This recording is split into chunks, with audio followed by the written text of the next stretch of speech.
Oh, hi, audience. What's up? It's Greg Sestero here to introduce you to the True Blue Riffcast, where they talk about amazing movies, bad movies, and everything in between. So you're listening to the True Blue Riffcast. Enjoy it. Thank you, Greg. This is the True Blue Riffcast, the number one Riff Tracks podcast in the world. I am Jeremy, and I'm joined, as always, by... Sup, everyone? I'm Dave. Just pulling up the chat right now so I can see who's all talking to us, etc. Here we get that. Oh, look, there's my face. Oh, so what's up, Jeremy? How are you?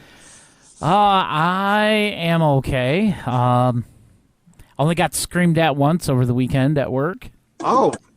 That was... wow. That was a whole lot of fun. This group of teenagers tried to come to see The Strangers Chapter 1, an R-rated movie that just came out. And most of them were old enough to go in, so they had to wait for an adult to come. And the adults showed up like half an hour into the movie. They finally got in there. Before they went in, one of my security guards pulled them aside and said, "All right, look, you're not going to be on your phones. You're not going to be disruptive. You're going to sit down. You're going to watch the movie." Told the chaperone, if they're not doing this stuff, then you guys are going to, get pulled out. And she was like, "Okay, that's fine." She goes and sit down. Two of the kids immediately get on their phones. She gets on her phone. They're in one of the front rows, and literally the 56 other people in the theater were all sitting behind them, so everybody could see them turn on their phones. A security guard went in and said, "Hey, you guys got to get off your phones, or, we're going to pull you out." And so she, clicked the screen off, set it down, whatever. About 2 minutes later, she was back on her phone again, and so were two of the teenagers in there. So I sent him in to pull him out, and she was calling him a liar. That she wasn't on her phone, and none of them were on their phones. And so they came back out. They're like, "What do you want us to do?" And I'm like, "They need to go." I'm like, "Here it is on the camera right here. I will show you multiple times." So they went in, pulled them out. They finally came out, and of course, she wanted to speak to the manager, Which is you. which is me. And I willingly did this to myself, but she tried every excuse in the book. "Oh, they're teenagers. Of course, they're going to be on their phones." Well, we told you guys that you can't be on your phones, and this is kind of like a rule in movie theaters, like it has been since cell phones became a thing. And if you're gonna do that, be in the back row. Be in the back row. Yeah, go within the little entry hallway, like off to the side. That's fine too. You won't miss your movie. You can be on your phone, whatever. Or you could just do what I do. Just go to the movies in the middle of the day. When there's you're the nobody only there. one there. Yeah. You could be on your phone all you want. No one gives a shit. And then she's like, "Well, I'm sure everybody else in there was on their phones too. It's 2024. And I'm like, actually, It is no. current year. Was looking at the screen, and I have not seen any other phones come on. Just you guys. Well, they're teenagers. And I'm like, I'm not even talking about them. You specifically were on your phone multiple times after being told not to. No, I wasn't. I wasn't on my phone. I turned it on silent. That's not how that works, for one. But, lady. And so I asked her, Yeah. I'm like, "So are you calling me a liar?" And that's when she blew up and started yelling and went full Karen mode. She's saying that she was calling me a harassing ass mother effer because I was just watching her on the camera the whole time. And now these kids got to sit here until their parents come and get them because they got dropped off. And she was just screaming all the way. Wait, it wasn't one of their parents? Apparently not. I don't know who this person was. And then she was out in the parking lot, and she was apparently shaking the handicap sign, like on the steel bar thing. I don't know what she was hoping to accomplish.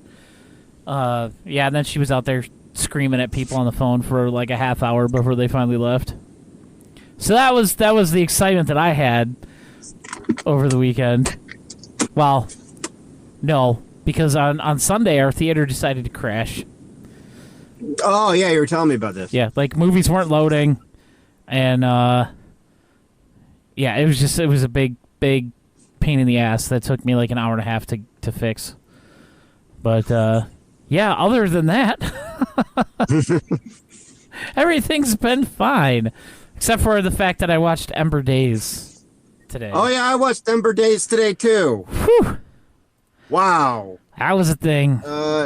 It wasn't what I expected. We'll get into that shortly. Yeah. Up first, let's take a look at the weekend box office. There's not much going on. Except you getting yelled at. in the These box office. big movies aren't pulling people in. The only one that pulled anything Yeah. in was last weekend when Kingdom of the Planet of the Apes was new, and that brought in like $75 million or something like that. It was crazy Right. busy all weekend. This past weekend, not so much. That new movie If came out, which is John Krasinski's latest ripoff of a different property. This time it's a cartoon called Foster's Home for Imaginary Friends. Completely ripped that off for this movie. That's number one. It only brought in $33 million though. Kingdom of the Planet of the Apes went to number 2. The Strangers Chapter 1 at 3. Challengers. Oh, whoops, I missed 4. The Fall Guy down to 4, and Challengers at 5. And The Fall Guy is already available for streaming at home. You can already buy it. It came out 3 weeks ago. It came out 3 weeks ago, and it's available at home. And I'll say this: it's a shame that this movie's not doing better because it's actually enjoyable. I went to go see it. I had no expectations. Joy really liked it. I really liked it. Our other friends that went with us both really enjoyed it, and it kind of surprised me. I'm like, yeah, it'd be kind of fun, I guess, sure. But no, I actually enjoyed it. It was pretty good. So it's a shame that it's not doing very well. But, You know what's on streaming right now? What you gonna do? Huh? What's on streaming? Madam Web's on Netflix, apparently. Yeah. That's like the third time that's happened. Yeah. And it's starting to really piss me off. I need a new thing. Did it warm up out there at all today, Dave? Real quick, while I'm thinking about it. Well, it is 60 degrees. For those of you who don't know, in the Discord, I was in Park City this morning doing Uber, my job, and it was 29 degrees at 6 o'clock in the morning.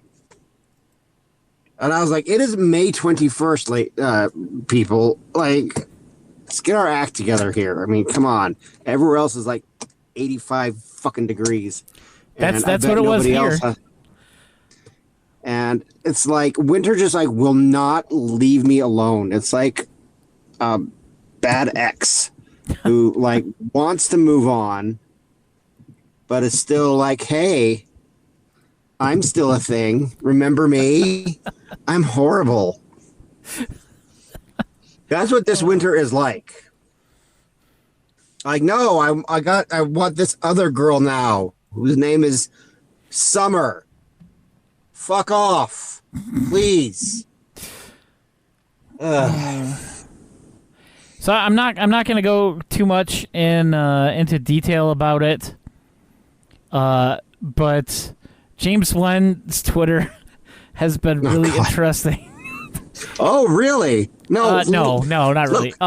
He's been posting a bunch of AI generated images and asking different AI systems like ChatGPT and stuff different questions. But this one thing that I do want to say. To fix global warming, James Wen is starting Climate Fix, a startup that uses AI and nanotech to invent new materials to fix global warming by 2038.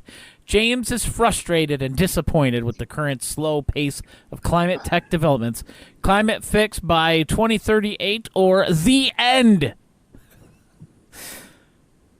And he just has a lot of really bad AI art that he's been posting. And, hey, you know what? We need to fix our climate or else the future might be like Mad Max with the poster for Furiosa. that comes out this weekend. The future might be like Kingdom of the Planet of the Apes. Okay. I'm asking ChatGPT right now to tell me about the controversy involving Birdemic director James Wen and the graphic novel mystery science story book. Let's see what it says. Let's see if it knows about it. Browsing. Okay. It's probably just going to pull up my my post gosh. I made about it. In 2016, controversy erupted involving James Wan, the director of the cult film Birdemic Shock and Terror, and the graphic novel Mystery Science Storybook by David Chadwick, also known as Sugar Ray Dodge.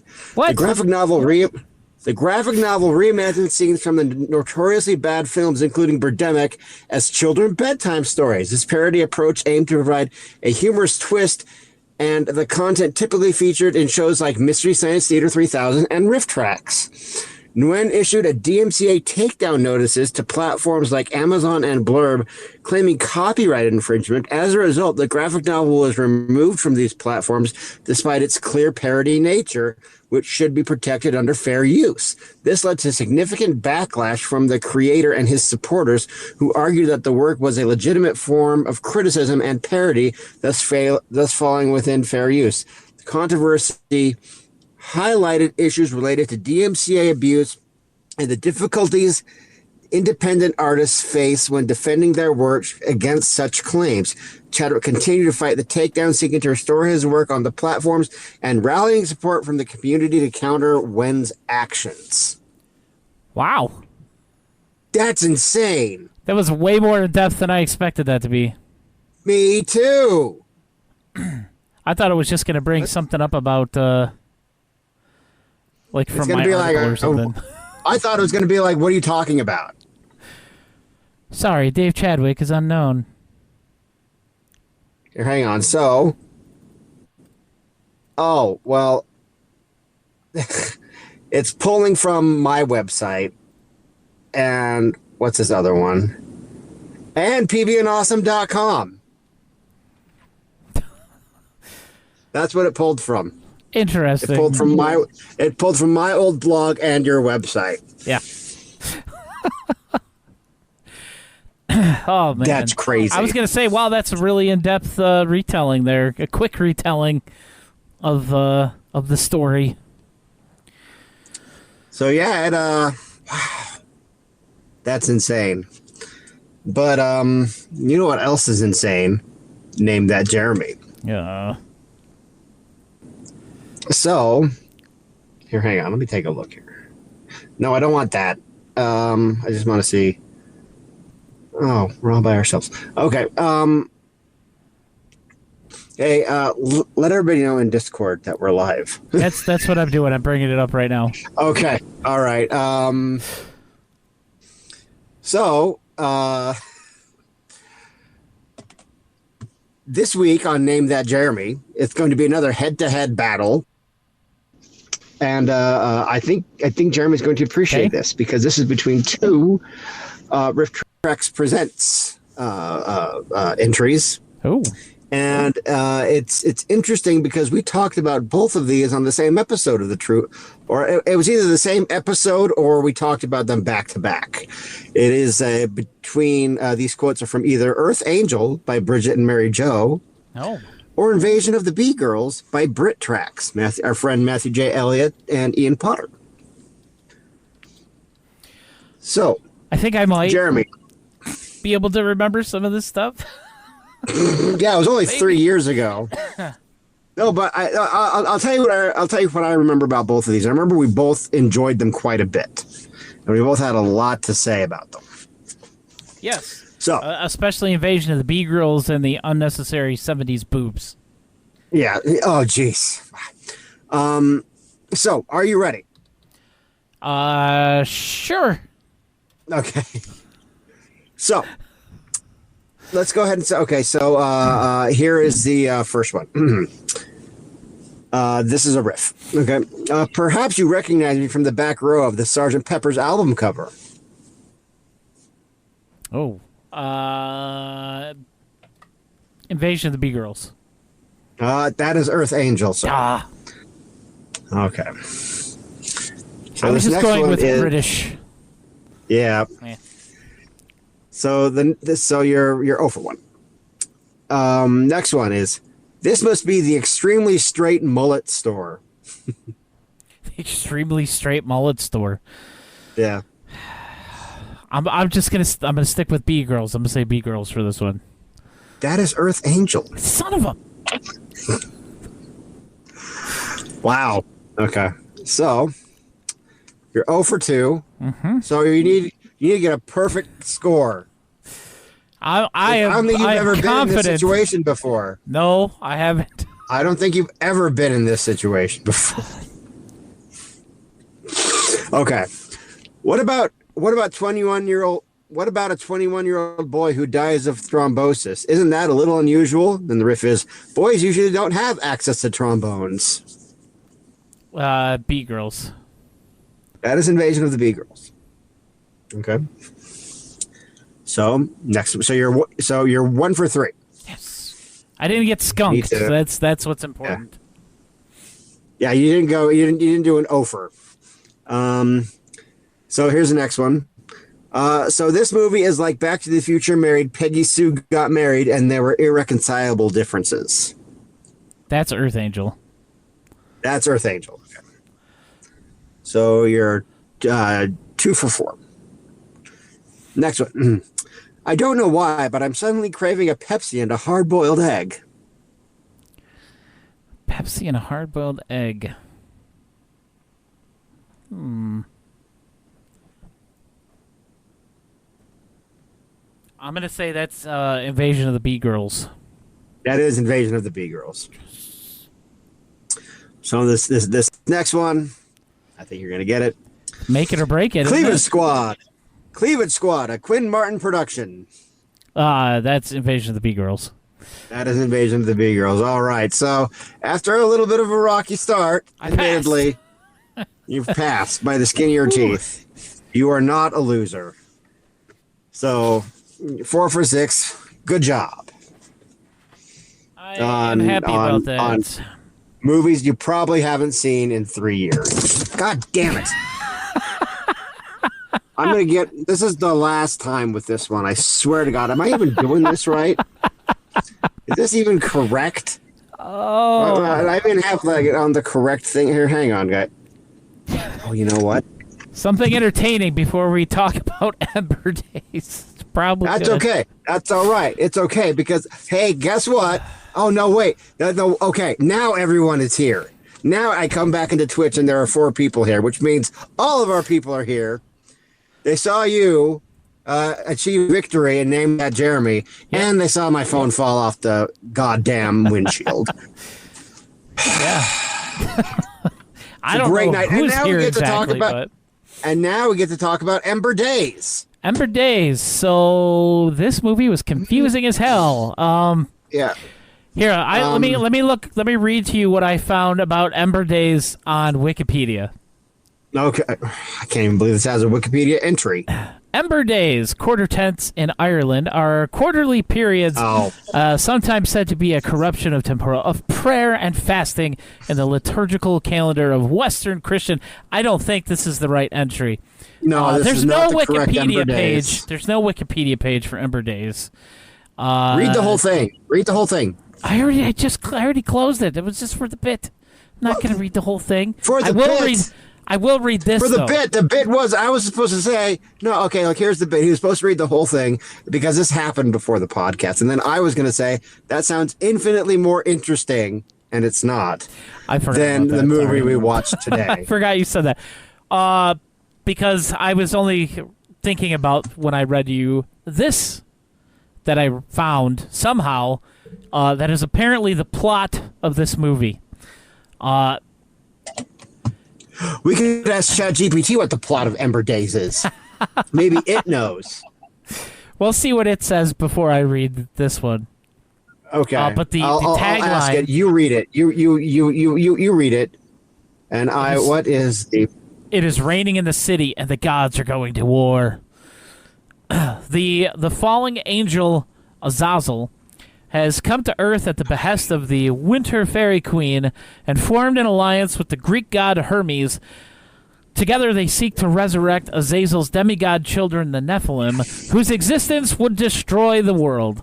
A second fallen angel, Shemahaziah, that's probably not right, has been summoned by the Summer Fairy Queen to oppose the raising of the Nephilim. He aligns himself with the Greek goddess Hecate? I don't know how to say it. I didn't take any mythology classes in school or anything. Forcing her to help him in his quest by possessing the body of her lover. The gods and angels battle across modern city streets and the pristine forests of the spirit world. Their struggle set against the backdrop of a civil war between the queens of fairy as the forces of winter seek to dominate the people of summer. Okay. All right. Apparently, that's what this movie was about. So this is what ChatGPT says. Ember Days 2013, directed by Sean Michael Argo, is a fantasy action film set in a world where mythical and celestial beings clash. The plot revolves around the angel Azazel, who forms an alliance with the Greek god Hermes to resurrect his demigod children, the Nephilim, whose existence threatens to destroy the world. Opposing them is Shemahaziah, another fallen angel, summoned by the Summer Fairy Queen. Why do people spell fairy this way? I don't know. Why do people like with an AE instead of AI? Stop it. Okay. To prevent this resurrection, the narrative unfolds amidst a civil war between Winter and Summer Fairy Queens, with battles spanning modern city streets and mystical forests. There's nothing mystical about those forests. Nope. They're like, okay, so guys, we have a big problem. Jeremy and I both watched this movie this day. Yeah. I can't tell you what happened in this movie because I don't know. I watched this movie 4 hours ago, so I would be fresh. And so that I would have interesting things to say. This is the first time in a while where I feel like I don't have anything interesting to say about the movie. Because usually what we do is we come here and we recap the events of the movie. Yeah. And like interesting, but like, just like a smarmy kind of way, and we give weird nicknames to the characters that we don't remember, and we basically know just like the bare bones at least of the plot. And like, even if we don't know the bare bones of the plot, we can tell you like scenes that we remember. I don't have any of that. I don't have there's not a whole lot that... There's nothing to, like, grab onto. And you think that there would be in a movie that looks like this. What? I just... No, okay, okay. Whatever you've discovered, I don't want to hear it. It's it's not anything bad. It's not anything really? Like 9/11 or anything. It's not related to anything like that. I promise. Okay. This is a review of the movie. It's a review of the movie left on Letterboxd. Okay. And, it's literally just it's 5 stars and a heart. My mom was in this film, and I love my mom. No, the movie isn't good. I just love my mom.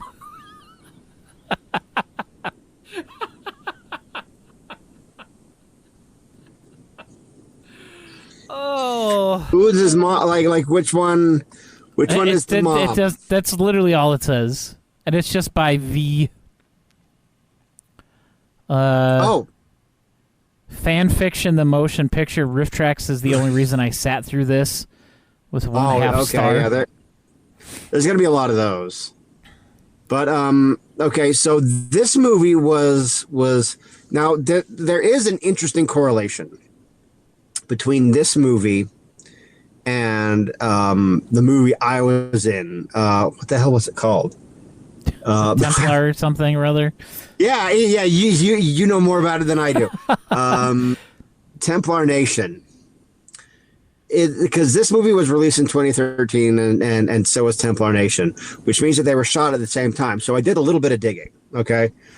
And keep in mind that both these movies were shot in 2012. And the dress girl that we see the very first, that she's like the final girl at the end, and she comes out and she's with, like, you know how she gets pregnant. Yeah. So like I was just, so apparently that girl, her name's Becca something, and she actually sings a song that like plays over the credits. So I was like, this is like, there's something about this girl. I don't know what it is, but she seems familiar. So I did a little bit of digging. Okay. And I found something kind of crazy. Did you know that this girl died of the 9/11 attacks at the Pentagon?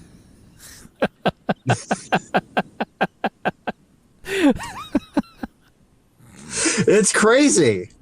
I don't know. That joke was better in my head. Now I'm just looking through the Letterboxd reviews of this movie from a while ago. Okay. This one says a super dumb bad movie. It's Neil Breen for Hot Topic employees. Oh, jeez. I like that one. Okay. So we're kind of at a loss here because it's not that we don't remember. There have been times that we don't remember the movies when we talk about them. Yeah. This isn't one of those. I remember this whole movie. It's just incomprehensible. So, okay, I guess I can at least attempt because I sort of remember the beginning. This is like there's lots of forest walking, and it starts in the forest, and these gods are, and there's like this goth narration. These goth LARPers are out there in the forest, and they're like they're talking about some kind of battle, and some girl with green yarn hair and this other doofus that she's with, and they're fighting an unseen enemy with like these assault rifles, yeah. Right?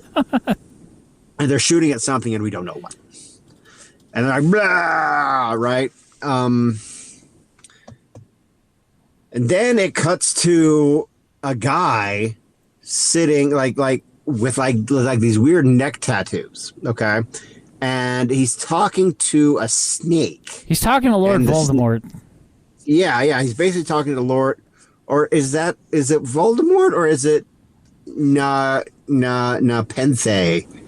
Najili, whoever his snake.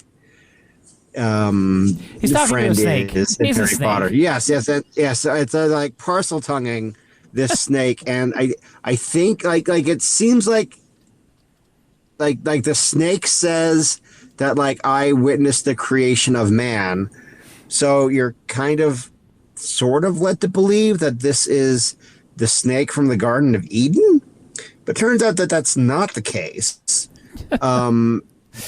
So he goes and he takes the snake, and he like his face turns to jaundice, and he's like, okay, I'm gonna take you someplace. And he's out walking along down a railroad track, and he's confronted by more LARPers with guns.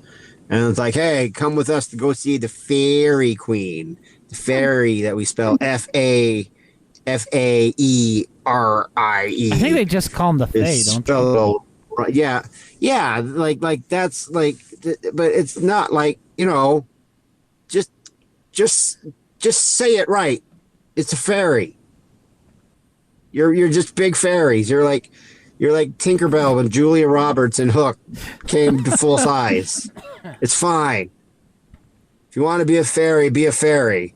I'm not going to judge you out loud to your face, but just like if that's what you are, then that's what you are.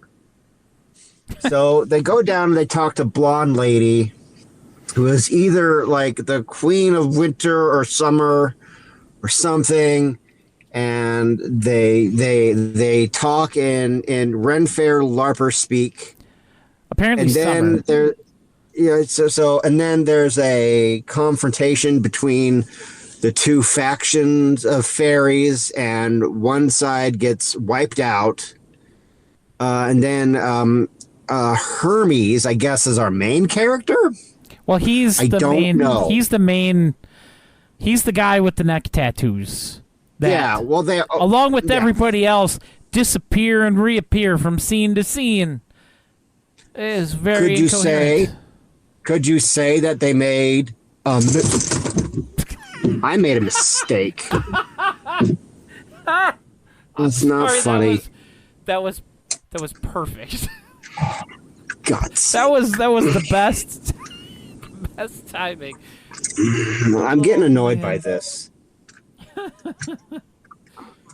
Is this where? The guy who made this movie is the same guy who made Jeepers Creepers Reborn. Oh wow, yeah, that's totally something I know about, and I'm not really pissed off right now, but it'll be okay. This thing is supposed to fucking work. Oh man, I'm sorry, Dave. That was the timing was just beautiful on that. Go That's ahead, okay. Go ahead, Everybody quote. listening on I don't even know anymore. It was a mistake. I made a mistake. Josh Flower Why, said this camera work is still better than most movies that Rift Tracks has done. It's true. It's better than this one. Oh man, this movie was just so nothing. Like, Yeah, like okay, so we can't really talk about the movie itself or like the plot of the movie because it's incomprehensible. yes, I don't know who the characters were. I don't know any of their names. I don't even know enough about them to give them fun nicknames. I know. Like there was Like, like Kronos and Oceanus, and I'm looking at the list of characters right now. A lot of mixing here between different belief Mythologies. systems. Hyperion Yeah. was in it. Yeah, it was So- bad, guys. That's, This director is suck. yes, 100%. I have to assume that he also wrote it. Yes, he did. This is the directed and produced, wrote, starred situation. Yeah. So Because he's the this is like- guy with the dreads that the good angel takes over. This is I hate my parents when I'm still in my 30s. The movie. It's like all of the goth kids that would sit around together and smoke and draw dumb shit and do whatever the hell else goth kids do in high school. They all grew up and stayed the same until they were 35 and then decided to get back together and make a movie. That's what this was. And they're still writing bad poetry. They're still doing all the things that you usually stop doing when you turn 19. And it's like, oh, well, I have to get a job. And all that stuff kind of goes away. But yeah, it's pretty bad. But this is the kind of movie actually that, because it was made in 2013. It was released in 2013. And this is like the kind of movie that I've really wanted Rift Tracks to do for a while. Yeah. Just go through, because there's like a whole ocean of like these indie filmmakers who make movies that kind of look like this. And I know this is a tall order, and I appreciate what they did by doing this. I don't hate this.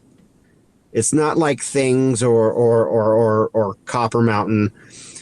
Not even really The Amazing Bulk. which I can stomach. You know, not that I like it, but I know it's a tall order, but it's like I think that there are movies out there that are like this that have a semblance of coherence. There's one in particular that comes to mind. I watched it a couple years ago, and it's got the same type of just overall feel of these kind of movies. It was released in 2016. It's called Project D Classified. And wow, is all I can say about that movie. I would love for them to do that one. It would be so much better than this. I will say, I just looked at the runtime for this movie, the original release of it, and spared us. They spared us about 20 minutes of footage that is edited out. There's 20 minutes that's gone.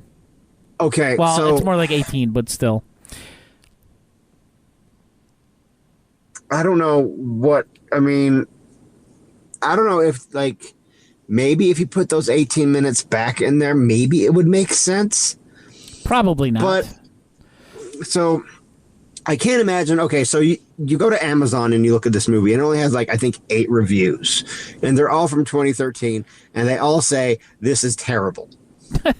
So I can't imagine that this movie made a lot of money, and I think this is probably I think selling it to Riff Tracks is probably the most money this movie has made.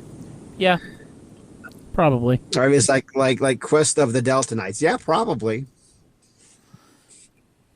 But no, this is Ren Fair, Goth Kid, just trash. I told Dave that it kind of reminded me of that version of Romeo and Juliet from with like Leonardo DiCaprio and where it was all like modern times and they all had guns that they called swords and stuff like that.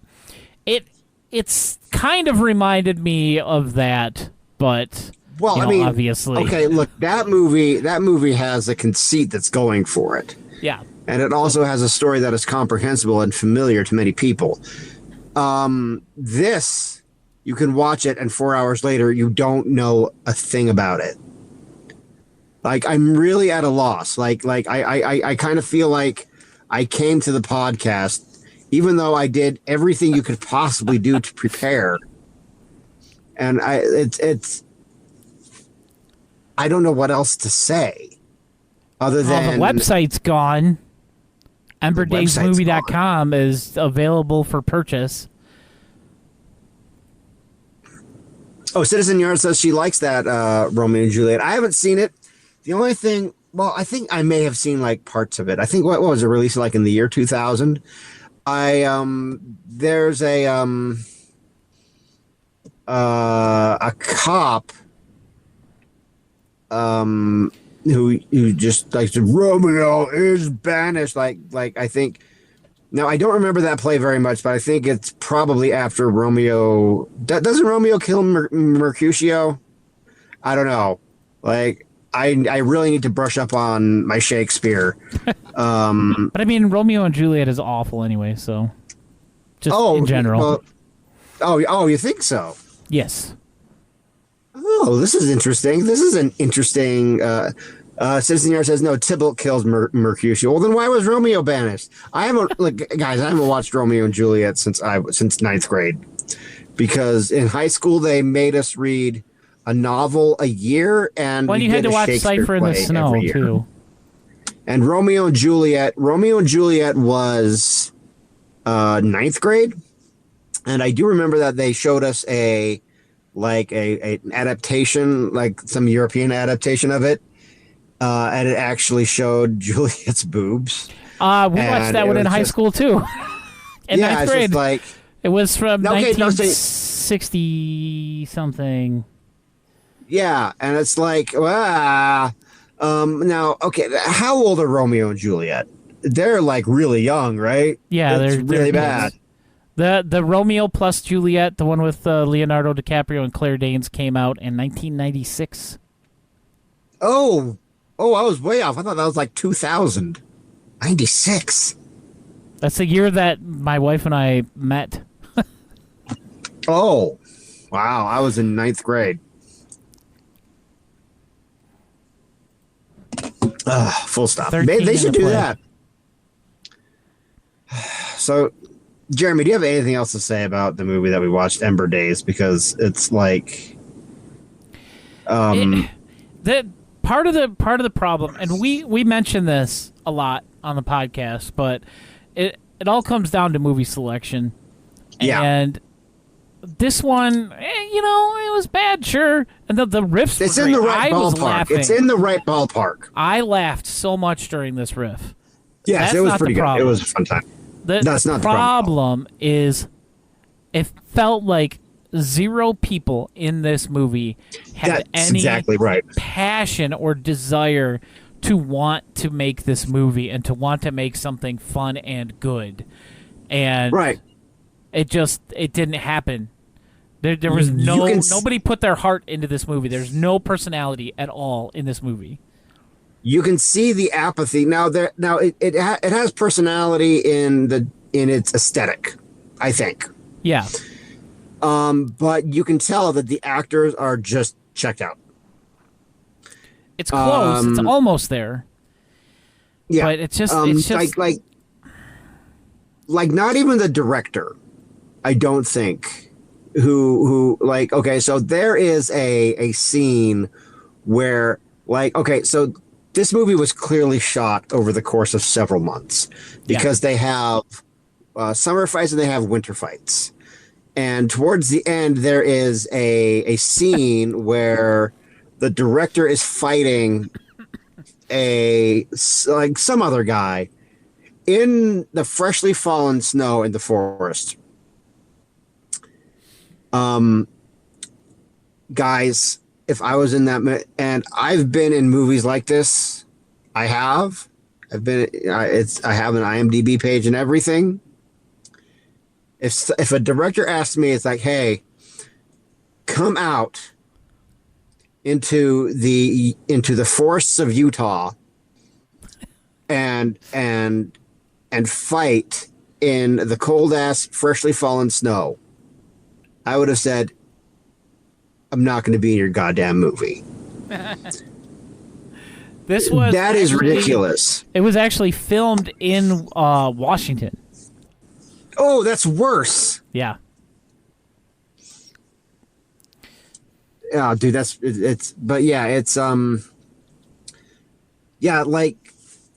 the not give a damn meter. Like especially in the actors. There's one actor, the guy who wore the Under Armour shirt, who is, I think like the snake had its soul put into or something. Yeah, the snake wanted Hermes to provide it with a body. Yeah. Well, no, yeah. Washington isn't bad, Citizen Yarn. I'm just saying that it's probably colder there. I would not want to go get into a snow fight in the woods in a place like Forks, in the woods, Washington. Yeah, I'm not going to do that. I wouldn't even do that here. And it was 29 degrees this morning, so so no, Washington's not bad. But like, I don't know. It's like there's not much else to say about it, man. It's a real bad movie. Like, but not. We were talking about this. It's not to the point where like. Oh yeah. This doesn't get on the banished list like with Hobgoblins and Cats and stuff like that. It's just not something that we're going to be in a rush to rewatch. Revisit. Now, I will say that I want them to do more movies like this.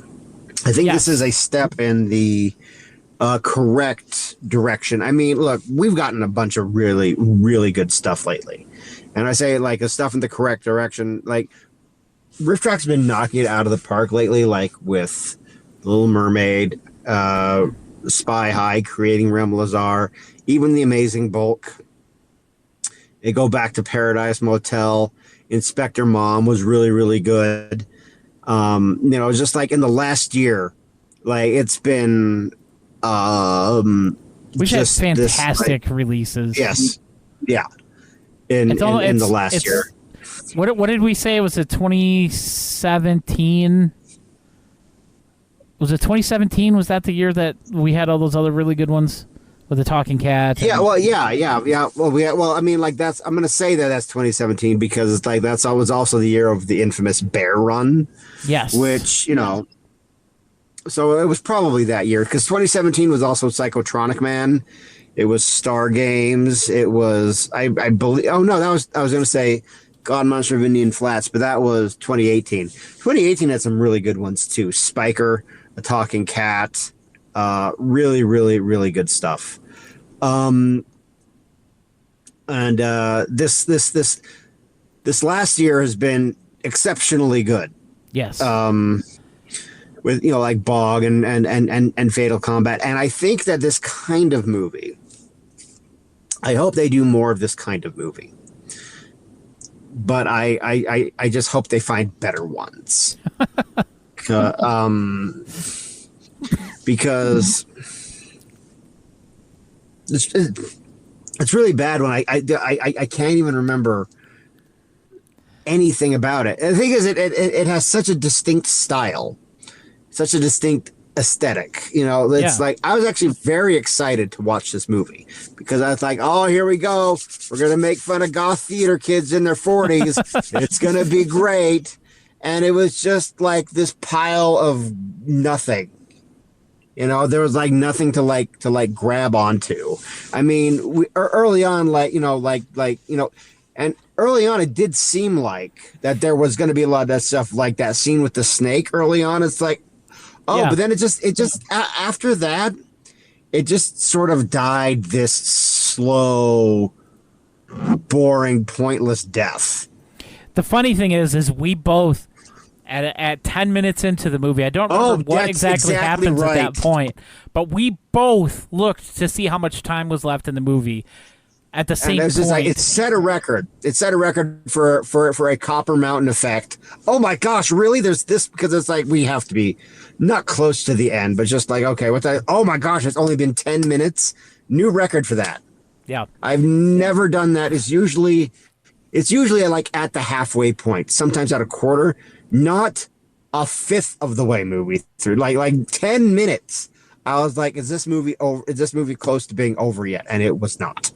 Not even close. And we didn't even watch it at the same time. Like a lot of times we'll be watching these around the same time, and it's like we'll talk to each other through Messenger. 2 or 3 hours after.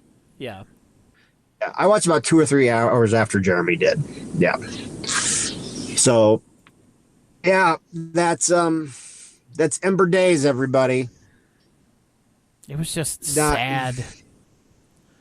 Yeah. I don't want to say skip this one. I hate saying that. But this might be one to either get when it's like deal of the day or when they sale or when it's on Friends their streaming service for $5.99 a month. If you have watch it. If you're on a budget, don't rush for this one. Yeah. You don't have to rush for this one. You want to rush for creating like if you have to go and you can only afford like one Riff Tracks this week or something like that. Get Creating Rem Lazar, even get The Amazing Bulk. I don't give a shit. Get The Little Mermaid, get Grim Tracks if you haven't. Yeah, Grim Tracks. That's an essential. Get Paradise Motel. Any of those, you don't have to watch this one right away because it's there's a lot more to experience. It's releases like this that sometimes make me feel like we were too harsh on other releases. I was just asking Dave the other day. I said, I was thinking about what we've gotten so far just this year and the level of it.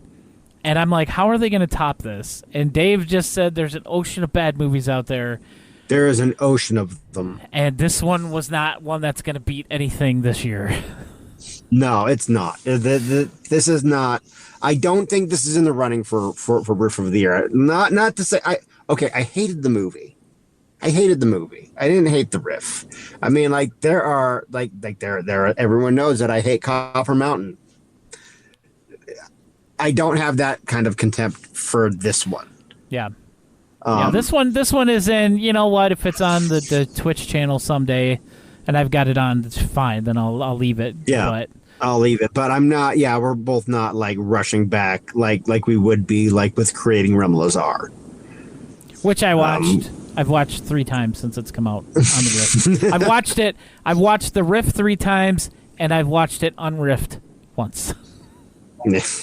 Yeah, it's excellent. So that's our main takeaway from Ember Days is watch Creating Rem Lazar. Yeah. Watch anything else that was released this year. Josh Flower says, I think Rem Lazar is my favorite this year so far. It's the best one. It's the one to beat. Yeah. You know what? It's definitely. I don't know if anything can. Yeah. I really don't. Like, there's others so far this year that are close. That are close. That are. I just think like The Amazing Bulk, for as much as I really hate that movie, I think it's probably an essential Riff Tracks selection, So Grim Tracks, yes, Josh, Grim Tracks is fantastic. Absolutely. Grim Tracks, my top 3 so far this year. We're not at the halfway point yet to talk about. Yeah, we're not there yet. But I'm still doing this right now. As of right now, my top 3 for this year: Creating Rem Lazar, Grim Tracks, and Little Mermaid. That's pretty much my pick too. Which means our draft for next year is going to be pretty brutal. It's going to be cutthroat. In the year in review, yeah. So I guess we're doing that. But I'm thinking about, like, I don't know what can beat Creating Rem. I don't know what can beat Rem Lazar. Like, but hey, I didn't even know that was a thing until Riff Tracks released it. So I don't know if there is a movie that exists in time and space that they could release this year that could dethrone Rem Lazar from Riff of the Year. Like I don't know. I'm sure there is something. I don't know what it is. What if they release Haunted Ween? Creating Rem Lazar would beat it. Okay. And Fair enough. I'm not dissing Haunted Ween at all. But I think Creating Rem Lazar, for my money, would beat it. Fair enough. Yeah. That's the only thing I could think of that they would put out.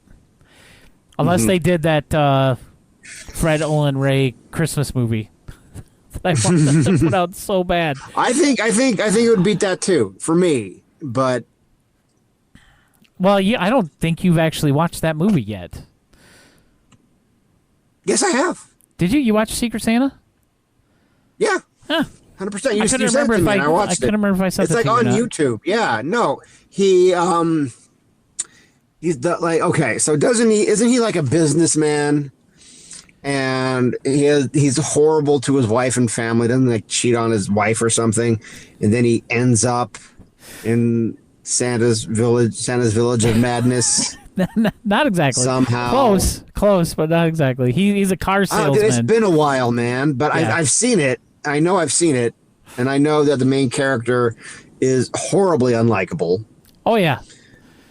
He was horribly unlikable in every the other Fred Olen Ray movies he's been in too. So isn't Coinky Dink in that movie too?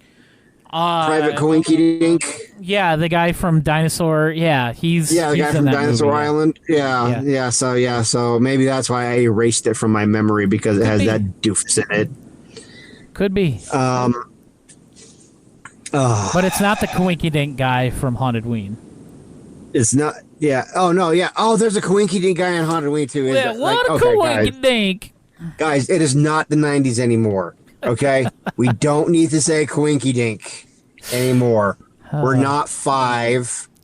This is not 1996. We're not doing the Macarena and listening to the Spice Girls, and like we don't need to say Coinky Dink. So speaking of Josh, right. did you ever watch Haunted Ween yet? I know you got the DVD, but have you actually watched it? Apparently, he knows somebody who was in it or worked in it. Oh no. Yeah, I remember he posted something in the Discord a while back. I don't know if he ever actually got around to watching the movie or not. I don't even know if he's still in here. Still haven't watched it. He still hasn't watched it. That sounds about right, because I do the same thing. I have a friend, well, not a friend, an employee at work that, because I can't be friends with the Oh employees. wow! I hope you he's know. not watching this. Hope he's not watching this. You're not my friend. You're my employee. Well, I can't say that I'm friends, because we're not supposed to have, like, friendships with subordinates, because it could show favoritism. Well, I know. But I know what that's like. But he keeps asking me if I've watched a movie that I told him I was going to watch like a year and a half ago when it came out, and I still haven't watched it. So no, I'm the same guys, way. look at Josh. this. I haven't been. There we go. I thought your phone fell. I heard the sound. No, it was this. I'm turning my lights on.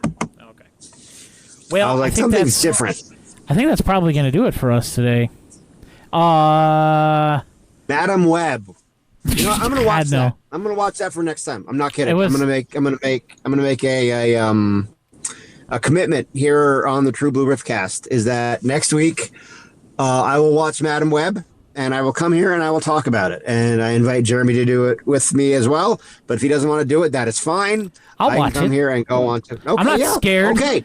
I'll watch All right, it. guys. It is in we are doing it next week. True Blue Riffcast special episode. Madam Web. Yep, Madam Web. We're going to finally talk. yeah. We're going to watch it and talk about it. So we are going to do that, and we'll definitely have more things to talk about Madam Web than we had to talk about Ember Days. Yeah, and it depends on what they release this week too. So we might have a actually we probably won't get a release this week because it's Memorial Day weekend, so we'll just get a sale.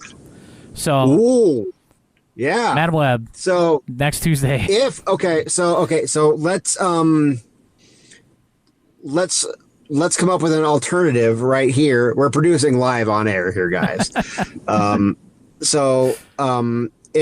If they do a release, you watch the new release, and I'll watch Madam Web, Or I'll just watch. and we'll both. talk about. Yeah, well, okay, yeah, we'll do both. Maybe I can convince the missus to watch Madam Web with me. No, I can't do that. I just got back in her good graces for picking movies because the last few before the Fall Guy that I picked were not great. What were they? But she doesn't want to watch Madam Web. Argyle and which I enjoyed. Oh. It was stupid, but I enjoyed the stupidity of it. Like I just embraced it for what it was. And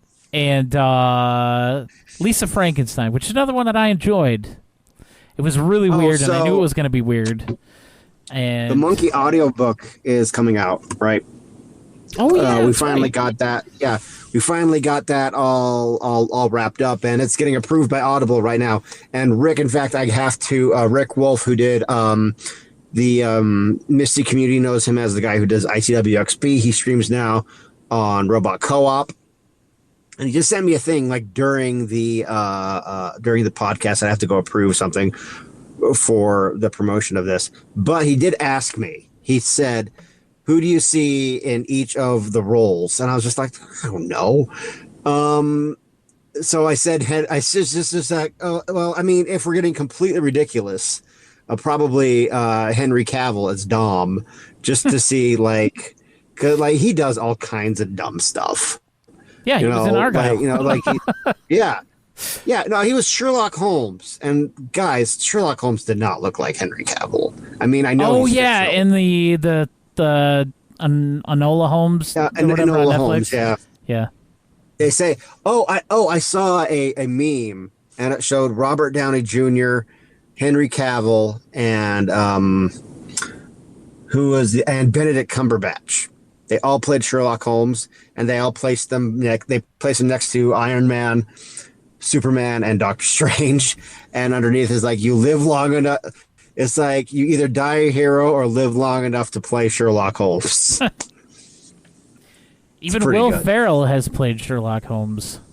Yeah, and probably the worst adaptation I've heard of Sherlock Holmes ever. I think even Matthew J. Elliott has said that, and he is probably I don't know anybody who knows more about Sherlock Holmes than he does. He is probably the world's most unsung, knowledgeable scholar of Sherlock Holmes out there. If anybody was to be called a scholar of Sherlock Holmes, it would be Matthew J. Elliott. It would be Matthew J. Elliott. Madam Web is better than the Holmes movie? The Will Ferrell I don't one? believe you. Yeah, that's what Josh said. He said Madam Web is a better movie. Madam Web is better. So, yeah. So, next week, Madam Web. It's going to be great. I'm scared. But hey, at least we won't have any... Hopefully we don't have any super embarrassing moments in it, like last week. Oh, yeah. Hopefully none of... Yeah. How long is it going to take before we forget about that? I mean, not forget about it, but like... Move on? It's not like at the it's not like at the forefront of our brains. This horrible, horrible thing that happened to us last week that we completely a year and a half, maybe. We could have walked away from it. Or I could have walked away from it, but you know me. Yeah, you had to. Hashtag never forget. I went back and I watched that clip on YouTube, and you could see the moment where I'm just like, you could see when the thought formed in my brain, and I couldn't. It's like I go like this. It's like, and I realized that it was just over. So that's the first time I've ever had to walk away from the microphone. Yeah, it was so epic. We're talking about it 2 weeks later. All right, guys, that's going to do it for us today. Oh, okay. But I just want to ask, was that the best moment or the worst moment of the podcast? Yes. It was. That's what it was. Yes. Okay. Yeah, Josh is glad we don't edit anymore. Yeah. Yeah, because we definitely would have edited that out. Absolutely. 100%. That never would have sounded like today if we weren't doing it live. And now it's on. And now it's on YouTube forever. Which means it will will exist forever. Yes, because that's something that is definitely going to happen. Is that everything on the internet lives forever for about 10 years. Don't run for any political office anytime soon, and we won't have anything to worry about. That's going to do it for us today on the True Blue Riffcast, guys. If you like what you heard, you can support us, of course, by following us on Twitch. That's probably the best way to do it. That way you'll be able to know whenever we're live doing this, and you might catch the next 9/11 moment here on. That was Val Kilmer moment 2.0, I think. That blows that out of the water. You can also follow us on whatever podcast platform. You can leave a review for us somewhere. If you do, please send it to us. We'd like to read it and see what you guys have to think. You can follow the podcast on Twitter at TBRiffcast, and you can find me pretty much everywhere at PBNAwesome. Also, I want to bring this up to you, Dave. You might find this interesting. I finally had one of the people come into my stream the other day to talk about how they're an artist and they want me to look at their work. And as soon as I DM them, which I'm not going to do, but as soon as you DM people like that, then they start hounding you for commission work for your Twitch channel or whatever. Yes. And It happens on Discord all the time. yeah, I did find this person's Twitter through their Instagram account, which has no posts on it. But their Twitter is full of banners and user icons that they created for people on commission. And I figured that's probably what it was going to be when this random person just came in and just started talking. Yeah, they'll do that. During a game stream. Are desperate. And I wanted to say during the stream, I didn't have my micro camera on because it was Monday and I was feeling a little sick, so I didn't want to talk or have people look at me. But I should have just typed in the chat that I wasn't going to commission any work, and probably would have ended it right then and there. And then I probably would have had to ban them after that, because usually when you say no, I don't want to commission you for work, then they get angry and start saying bad things.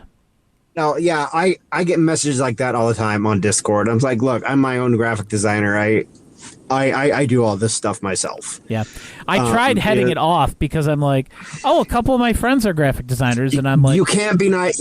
You cannot be nice and edgy, and I know a lot of people that do art, but I just thought it was funny that I finally got one on just a regular boring ass game stream with one other person in the chat room. You can buy followers. Yeah, I know. Hey, want to look at my beehole in the hot tub? Dave, you're obsessed with hot tub buttholes. Me? Now brought that up What about Twitch? 7 occasions. I know it because it's hilarious. It is funny. Podcast hot tub buttholes. Yeah. we're not getting back to the butt cast, guys. We're not doing that. Okay, yeah, the True Blue butt cast. Anyway, I'm Dave, and my audiobook for Monkey, narrated by Rick Wolf, is coming out very soon. We just have to get it approved by Audible. In the meantime, go to Amazon and Audible, search for Dave Chadwick, and all my stuff will pop up. And follow me on X, formerly known as Twitter, at DChadwickAuthor. And once a year, you can see him in a professional wrestling match as Charlie B. Charlie B is back, baby. Buzz, buzz. My friend Trey, who runs the promotion, put the video. I think it's on private right now, but he put the video in the Dive Wrestling group chat, and the thumbnail is a picture of one of the wrestlers, Bronson, just in the ring, holding his crotch, and I'm just standing over him, and it's right after I punched him right in the doinker, and I'm like, why did you choose that to be the thumbnail for the main event? It's pretty funny. I'll send it to you. That is pretty good. All right, guys, we'll see you guys next time right here on the True Blue Riffcast. Rock till you die.